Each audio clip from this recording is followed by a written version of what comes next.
Welcome into Arsenal Report. Max Dman, as I've been saying all summer, not only is he going to get a chance in preseason, but he is going to get a chance during the regular year. The 15-year-old was just spectacular in this match against Newcastle, coming on, completely changing the way we were playing, driving runs, throwing people to the ground. Newcastle, maybe the most physical side in the Premier League, and a 15-year-old showed them that he's not scared of anybody.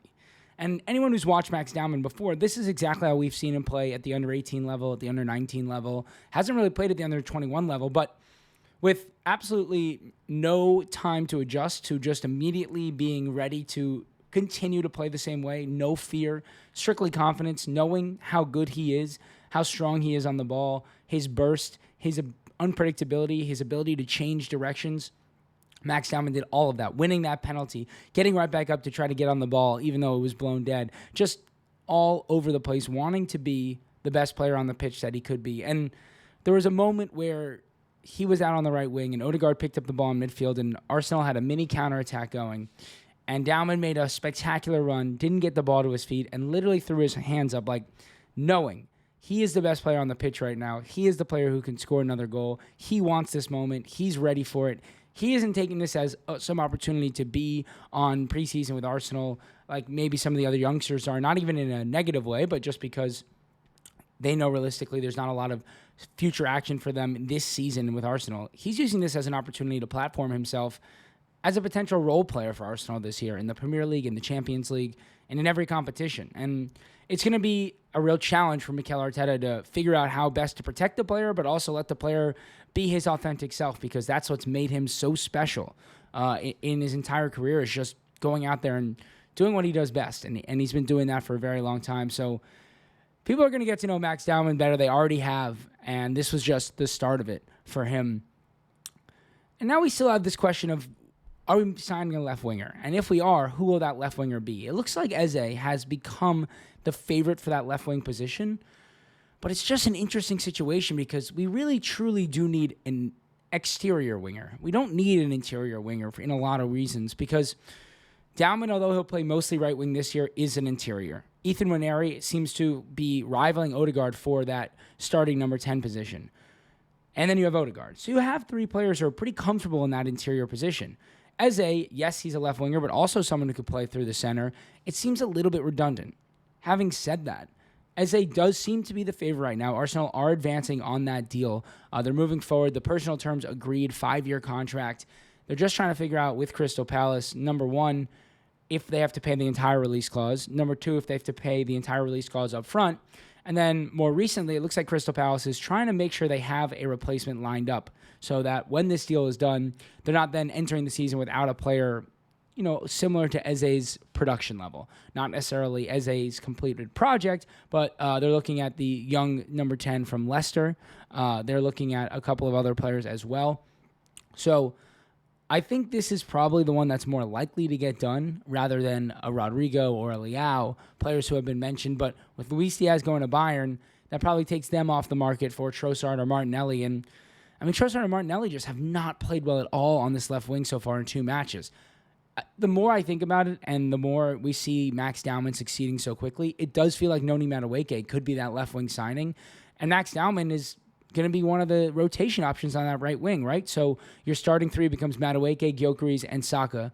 Your backup left wingers, you have Martinelli and Trossard. Your backup strikers, you have Trossard and Jesus. Your backup right wing, you have Nwaneri, Dman. Madueke can play over there. Martinelli can play over there. Everyone can kind of play over there. And that's kind of how you enter the season. That would be relying very heavily on a 15-year-old. But after what we've seen in the opening 2 matches here, it's starting to feel like maybe that's what Arsenal have been waiting for before deciding what that left wing signing is going to be. And in that situation, maybe Eze does make sense. And I still would not rule out a shock sale of some kind this summer, especially if you get an Eze in or Rodrigo. Now, Rodrigo, it's really quieted down. Today, there are reports that Tottenham have touch base with Rodrigo. Let me explain to you what this means. Tottenham have not spoken to Real Madrid. Tottenham will not speak to Real Madrid. Tottenham have spoken to Rodrigo's super agent, who is an agent for hundreds of players, and are talking to that agent, who would likely and lovely have this sent in the media because it puts more pressure on other clubs to come and try and get Rodrigo. Rodrigo is absolutely 100% no chance going to Tottenham. Rodrigo probably doesn't even know what Tottenham is, what the club is, never heard of it. Not happening. Now, for Arsenal, Rodrigo is becoming more unrealistic, I think, because the sales just aren't happening at the pace that they want them to be.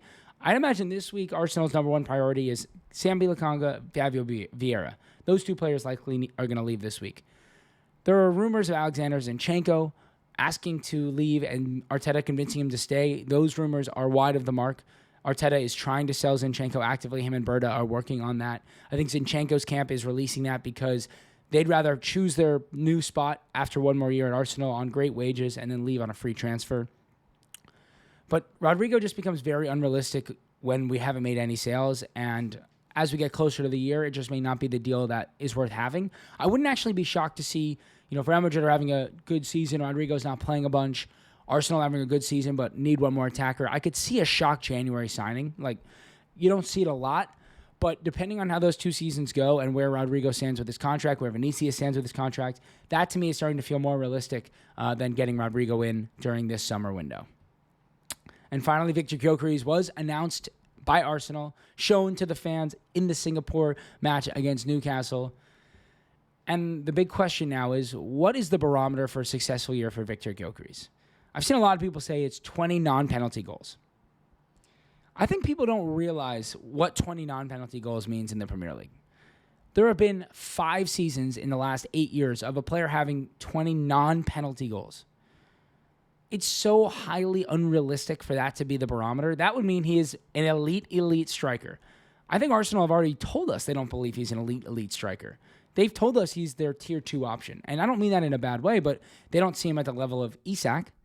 So the chances that he has 20 non-penalty goals in the Premier League are incredibly low for $55 million. Just think about the market. That's not a tier 1 player in this market. Now, I think 20 non-penalty goals in all competitions, that's probably the barometer for Victor Gyökeres. He should probably be between 25 and 30 total goals this year for Arsenal. That needs to be what we need out of this striker, especially since he's a different kind of striker for Arsenal. He's not going to be the best interplay striker, combination play. He's going to be a goal scorer. Now, if him and Havertz combined for 40 non-penalty goals this year, for 40 goals this year, including penalties, that's what you want out of your strikers.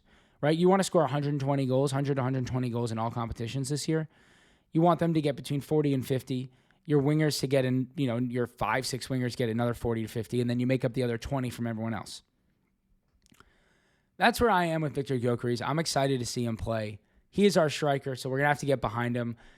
That's our Arsenal Report. Daily videos on transfer updates, match recaps, tactical fits, everything you'd want to know about Arsenal. So make sure to subscribe down below, and we'll talk to you tomorrow.